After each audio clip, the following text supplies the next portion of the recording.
సుమన్ టీవీలో మీ business promotions కోసం ఈ కింది నెంబర్ను సంప్రదించగలరు.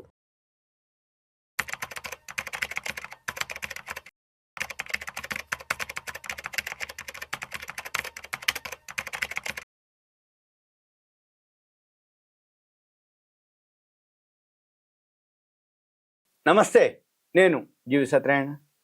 ఈ వీడియోలో మార్కెట్లు పెరిగినప్పుడు బాగానే ఉంటున్నాయి మ్యూచువల్ ఫండ్స్ ఎన్ఏవీలు, కానీ మార్కెట్లు తగ్గిపోగానే మళ్ళీ మ్యూచువల్ ఫండ్స్ ఎన్ఏవీలు తగ్గిపోతున్నాయి అనేది ఉంటుంది. అవి ఎలా చూడాలి, ఏం చూడాలి, మరి ఆ రేటింగ్ ఏంటిది అనేది మ్యూచువల్ ఫండ్స్ ఇప్పుడు చూద్దాం. మనీ కంట్రోల్ వెబ్సైట్కి వెళ్ళాలి. మనీ కంట్రోల్ వెబ్సైట్లోకి వెళ్ళి ఇక్కడ ఎంఎఫ్ అని ఒక వర్డ్ ఉంటుంది ఆ టైటిల్స్లో. ఆ ఎంఎఫ్ మీద క్లిక్ చేస్తే మనకి ఇక్కడ పర్ఫార్మెన్స్ ట్రాకర్ అని ఒక వర్డ్ ఉంటుంది. ఈ పర్ఫార్మెన్స్ ట్రాకర్ మనం క్లిక్ చేయాలి. ఈ పర్ఫార్మెన్స్ ట్రాకర్ క్లిక్ చేస్తే ఇక్కడ మనకి లిస్ట్ వస్తుంది. Equity, hybrid, debt, solution, others, ఇట్లా.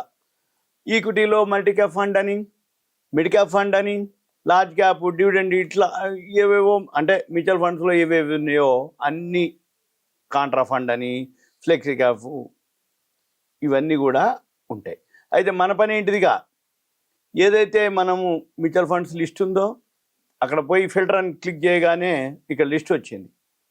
ఈ లిస్ట్లో ఇక్కడ సిఏజిఆర్ ఉంటుంది, అంటే compounded annual growth rate. Suppose ఇప్పుడు మన పని ఏంటిదంటే 5 ఉంటాయి: 5 star, 4 star, 3 star, 2 star, single star. ఈ 5 స్టార్ అంటే ఏంటిది, ఇప్పుడు మనం ఒక టీవీనో, ఫ్రిడ్జో, వాషింగ్ మిషనో కొనాలి అనుకుంటాం. 5 స్టార్ రేటింగ్ అండి అంటాడు. Economy, power consumption, life, good will, brand. అలానే మన మ్యూచువల్ ఫండ్స్ కూడా ఏవైతే ఉన్నాయో అవి 5 star rating, 4 star, 3 star, 2 star, single star ఉంటాయి. ఈ రేటింగ్ ఎవరు ఇస్తారు మరి? ఈ రేటింగు 5 కంపెనీలు ఇస్తాయి. CRISIL, ICRA, CARE, Fitch, Brickwork. ఈ 5 కంపెనీలు రేటింగ్ ఇస్తాయి. ఈ 5 కంపెనీ యొక్క ఏదైతే మ్యూచువల్ ఫండ్ ఉందో వాళ్ళు ఎందులో పెట్టుబడి పెడుతుర్రు, వాళ్ళు ఏ సెక్టార్లో పెడుతుర్రు, కంపెనీ యొక్క ట్రాక్ రికార్డుని బట్టి వాళ్ళు ఏం చేస్తారు, ఆ మ్యూచువల్ ఫండ్కి 5 స్టార్, 4 స్టార్, 3 స్టార్ ఇస్తారు. 5 స్టార్ రేటింగ్ ఇచ్చింది అనుకోండి, గుడ్, ఇక ఏం చూడక్కర్లేదు. 4 స్టార్ ఇచ్చింది అనుకోండి, కొంచెం. 3 స్టార్ ఇచ్చింది అనుకోండి, యావరేజ్ అన్నట్టు.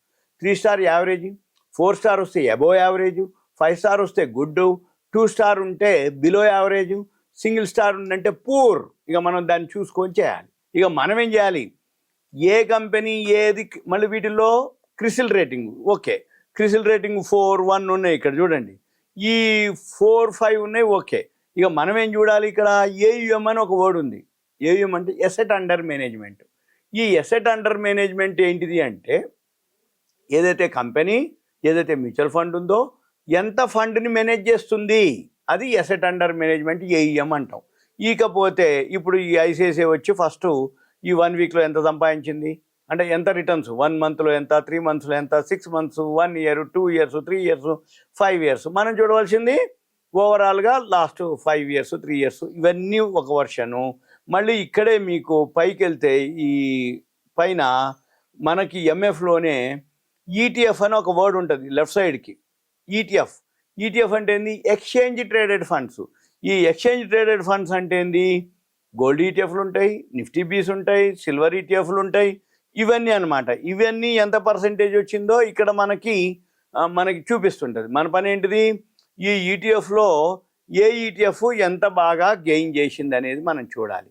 అయితే మనం వీటన్నిటికంటే కూడా మార్కెట్ ఎప్పుడైతే పడుతుందో, మార్కెట్ పడ్డప్పుడు మ్యూచువల్ ఫండ్స్ కూడా పడిపోతాయి. ఎందుకు పడతాయి అంటే, మ్యూచువల్ ఫండ్స్ అంటే ఏంటిది, మ్యూచువల్గా మనందరి దగ్గర నుంచి ఫండ్స్ కలెక్ట్ చేసి వాళ్ళు కూడా షేర్ మార్కెట్లోనే పెట్టుబడి పెడతారు. ఎప్పుడైతే వాళ్ళు కూడా షేర్ మార్కెట్లో పెట్టుబడి పెడతారో అప్పుడు మార్కెట్ పెరిగినప్పుడు పెరుగుతాయి, కానీ మార్కెట్ తగ్గినప్పుడు ఎన్ఏవీలు అంటారు, నెట్ అసెట్ వాల్యూలు కూడా తగ్గిపోవడం జరుగుతుంది. ఇక మనం ఏం చేయాలి, పెట్టుబడి పెట్టినప్పుడు పెరిగినప్పుడు అందరు ఓకే, ఎందుకంటే పెరిగింది, ఓకే, పైసలు వచ్చేసింది. కానీ తగ్గినప్పుడు ఏం చేయాలి, మరి ఎన్ఏవీలు తగ్గిపోతాయి. బ్యాంక్ వడ్డీ సేఫ్ అంటారు కొంతమంది, పోస్ట్ ఆఫీస్ వడ్డీకి కొంతమంది సేఫ్ అంటారు, కొంతమంది షేర్లు సేఫ్ అంటారు, కొంతమంది గోల్డ్ సేఫ్ అంటారు, కొంతమంది మ్యూచువల్ ఫండ్లో ఈ ఫండ్ కాదు ఇంకో ఫండ్ సేఫ్ అంటారు. ఇక మన పని ఏంటిది, ఏ మ్యూచువల్ ఫండు పేరు, ఆ మ్యూచువల్ ఫండు ఎందులో పెట్టుబడి పెడుతుందో అది మెయిన్. దాన్ని ఏమంటారంటే పోర్ట్ఫోలియో అంటాం మనం. ఈ పోర్ట్ఫోలియో ఏదైతే మ్యూచువల్ ఫండ్స్ ఉన్నాయో, అంటే ఇప్పుడు ఏ మ్యూచువల్ ఫండ్లో ఏ మ్యూచువల్ ఫండ్ అంటే ఉదాహరణకి ఇప్పుడు ఇక్కడ నిప్పన్ గోల్డ్ బీస్, నిప్పన్ నిఫ్టీ 50 వాటిల్లో అంటే మన పని ఈ మ్యూచువల్ ఫండ్స్లో ఇక్కడ పర్ఫార్మెన్స్ ట్రాకర్ చూద్దాం. ఒక నిమిషం చూసి ఇక్కడ ఈ పర్ఫార్మెన్స్ ట్రాకర్లో ఏవైతే ఉన్నాయో ఉదాహరణకి ఇప్పుడు ఈ రేటింగ్ ఉన్నాయి చూడాలి. ఈక్విటీలో క్రిసిల్ రేటింగు ఇక్కడ క్లిక్ చేస్తే మనకి హైలో వస్తుంది, 5 స్టార్ రేటింగు. ఇప్పుడు సపోజ్ నిప్పన్ ఇండియా లార్జ్ ఉంది, ఇది 5 స్టార్ రేటింగ్ ఉంది, దీని మీద క్లిక్ చేయాలి మనం. క్లిక్ చేసి ఈ క్లిక్ చేసినప్పుడు ఏం చేస్తారు, ఇక్కడ ఎంత రిటర్న్స్ వచ్చిందో చూపిస్తుంది. మెయిన్ దీనికంటే మనం కిందికి వచ్చి ఏం చేయాలి అంటే ఈ కంపెనీ ఎందులో పెట్టుబడి పెట్టింది, ఈక్విటీ హోల్డింగ్ 96.18%. మళ్ళీ దీంట్లో 4 రిస్కులు ఉంటాయి. నో రిస్క్ నో రిటర్న్స్, లో రిస్క్ లో returns, medium risk medium returns, high risk high returns. Mutual ఫండ్స్లో కూడా మీడియం రిస్క్ ఉన్నాయా హై రిస్క్ ఉన్నాయా సపోజు ఇక్కడ చూడాలి మనం. తర్వాత ఇప్పుడు ఈక్విటీలో పెట్టుబడి పెట్టింది ఇది 70 కంపెనీల్లో పెట్టుబడి పెట్టిర్రు. లార్జ్ క్యాప్లో 63.47, మిడ్ క్యాప్లో 9.84, స్మాల్ క్యాప్లో 2.76, అదర్స్లో 20.11. ఇక్కడ ఈ 70 కంపెనీల్లో ఎక్కడ పెట్టుబడి పెట్టింది ఈ పైసలు ఎంత పెట్టుబడి పెట్టింది, ఇది ఈ ఏఎం అనమాట. అంటే ఎసెట్ అండర్ మేనేజ్మెంట్ ఏదైతే ఉందో ఇది 96 రూపాయలు ఇది ఉంది. ఫండ్ సైజ్ వచ్చి 37,546 కోట్లు. అంటే 37,546 కోట్ల రూపాయలు ఎన్ని కంపెనీల్లో, మొత్తం 70 కంపెనీల్లో పెట్టుబడి పెట్టింది. ఏ కంపెనీ, ఈ నిప్పన్ ఇండియా. ఇది ఫస్ట్ ఎక్కడెక్కడ పెట్టింది ఇవి చూడాలి. దాన్ని 10 టాప్ పోర్ట్ఫోలియో అంటే ఉదాహరణకి హెచ్డిఎఫ్సి బ్యాంక్ ఫస్ట్ ఉంది, తర్వాత రిలయన్స్, ఐసిఐసిఐ బ్యాంకు, యాక్సిస్ బ్యాంకు, ఎల్ఎన్టీ, బజాజ్, ఎస్బీఐ. ఇలా మనం ఏం చూడాలి, టాప్ 10 కంపెనీస్లో ఏదైతే పెట్టుబడి పెట్టిందో ఆ లిస్ట్ రాసుకోవాలి సింపుల్గా. అవి రాసుకొని ఆ షేర్లలోకి మనము స్విచ్ ఓవర్ అవ్వటం బెటరు. మ్యూచువల్ ఫండ్ కంటే షేర్లు బెటరు.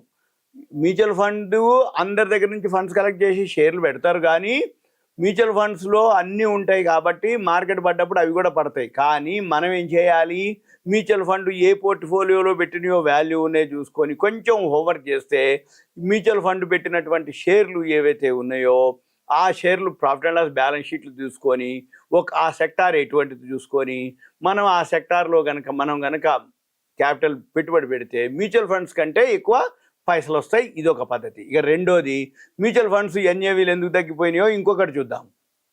ఇలా చూస్తూ ఉండి ఇక్కడ ఏం జరుగుద్ది అంటే ఇక్కడ మనము మార్కెట్స్ అని ఒక వర్డ్ ఉంటుంది, దాని మీద క్లిక్ చేస్తే ఇక్కడ FIIDI యాక్టివిటీ అని ఒక వర్డ్ ఉంది, అది క్లిక్ చేయాలి. ఈ క్లిక్ చేస్తే ఉదాహరణకి ఇప్పుడు ఇలా ఈరోజు 28 ఏప్రిల్ నాడు FIIలు 2,474.10 కోట్లు FIIలు బై చేశారు. DIIలు కూడా బంద్ చేశారు. DIIలు అంటే డొమెస్టిక్ ఇన్స్టిట్యూషనల్ మ్యూచువల్ ఫండ్స్, అవి కూడా బై చేసినాయి 2,817. 25 నాడు కూడా ఇద్దరు బై చేశారు. ఏది, FIIలు బై చేశారు, DIIలు బై చేశారు. అయితే మీరు గమనించవలసింది ఎక్కడ, ఇక తర్వాత 24 ఏప్రిల్ FIIలు 8,250 కోట్లు కొంటే వీళ్ళు 534 కోట్లు అమ్మిండ్రు. ఇట్లా 23 ఏప్రిల్, 22 ఏప్రిల్లో ఇట్లా జరిగింది. ఇక మనం లాస్ట్ మంత్స్కి పోదాం. ఇప్పుడు సపోజ్ ఫిబ్రవరిలో FIIలు 58,988 కోట్లు అమ్మితే మన వాళ్ళు మ్యూచువల్ ఫండ్స్ 64,000 కోట్లు. అంటే ఎక్కడి నుంచి ఇట్లా జరిగింది, అక్టోబర్ నుంచి సెప్టెంబర్లో మార్కెట్ ఆల్ టైమ్ హైక్ పోవడం జరిగింది. సెప్టెంబర్లో FIIలు కొన్నారు, DIIలు కొన్నారు, కాబట్టి మార్కెట్స్ ఆల్ టైమ్ హైక్ పోయింది. కానీ అక్టోబర్ నుంచి FIIలు అమ్ముతూ వచ్చిర్రు, DIIలు కొంటూ వచ్చిర్రు, NAVలు మొత్తం తగ్గిపోయినాయి. ఎందుకు తగ్గిపోయినాయి, FIIలు అమ్ముతున్నారు అంటే వాడు FIIలు ప్రాఫిట్ బుకింగ్ అన్న చేసుకోవచ్చు. ఎకానమీ బాగలేకపోతే ఈ ఫండ్స్ ఎక్కడ వేరే దేశంలో బాగుంది అనుకుంటే అమ్మేసి అక్కడికి వెళ్ళిపోవచ్చు. లేదు ఎకానమీ కాకుండా ఇంకేదన్నా అంటే వాళ్ళు FIIలు ఎందుకు అమ్ముతురు అనే దానికి చాలా రీజన్లు ఉంటాయి. ఒకటేంది, ఎకానమీ బాగలేకపోయినా, లేకపోతే ఇంకో దేశంలో రిటర్న్స్ ఎక్కువ వస్తున్నా, లేకపోతే ఎక్కడ పెట్టుబడి పెడితే ఎక్కడ లాభం వస్తుంది అనుకుంటే వాళ్ళు అక్కడ ఇక్కడ అమ్మేసుకొని అక్కడికి వెళ్ళిపోతారు. అంతే సింపుల్ ఎఫ్ఐఎల్ పని. ఇక మ్యూచువల్ ఫండ్స్ పని ఏంది, మనందరి దగ్గర నుంచి పైసలు కలెక్ట్ చేసి మంచి కంపెనీల్లో పెట్టుబడి పెట్టాలి. మన వాళ్ళు మ్యూచువల్ ఫండ్స్ ఎందుకు ఎన్ఏవీలు తగ్గిపోయినాయి అంటే ఎప్పుడైతే అక్టోబర్ నుంచి ఎఫ్ఐఎల్ అమ్ముతూ వచ్చిర్రో మన వాళ్ళు కొంటూ వచ్చిర్రు. మన వాళ్ళు వాళ్ళైతే ఎన్నైతే అమ్మినరో అన్ని అంతకంటే ఎక్కువ కొనుక్కుంటూ వచ్చారు. అక్కడ ఏమైంది, మన ఎన్ఏవీలు పోయినాయి. ఇప్పుడు మన పని ఏంటిది, ఎప్పుడైనా కానీ మ్యూచువల్ ఫండ్స్ ఓకే, కానీ మ్యూచువల్ ఫండ్స్ ఏదైతే రేటింగ్ ఉందో, ఎంతైతే పర్సంటేజ్ వచ్చిందో, ఎప్పుడైతే ఎఫ్ఐఎల్ అమ్ముతుంటే మ్యూచువల్ ఫండ్స్ కొంటున్నాయో మన పని ఏంటిది అంటే మ్యూచువల్ ఫండ్స్ ఎందులో పెట్టుబడి పెట్టిందో ఆ కంపెనీల యొక్క హోంవర్క్ చేసుకొని అందులో మనం గనక పెట్టుబడి పెడితే మనకు ఒకవేళ మ్యూచువల్ ఫండ్స్ లాస్ కంటే కూడా ఇది కొంచెం తక్కువ వస్తుంది. మార్కెట్ రికవరీ అయినప్పుడు మళ్ళీ ఎఫ్ఐఐలు ఏవైతే ఆ షేర్లే కొంటారు కాబట్టి అప్పుడు ఫాస్ట్గా మన ఎన్ఏవీలు అంటే మన ఓన్ మ్యూచువల్ ఫండ్ అన్నట్టు, మన ఓను పోర్ట్ఫోలియో అన్నట్టు, ఓన్ షేర్స్ అన్నట్టు అప్పుడు బాగా రిటర్న్స్ వచ్చే అవకాశాలు ఉంటాయి. దీన్ని బట్టి మీరేం చేయాలి, మ్యూచువల్ ఫండ్స్ ఎంటర్ అవుతారా, షేర్స్ ఎంటర్ అవుతారా మీ ఇష్టం.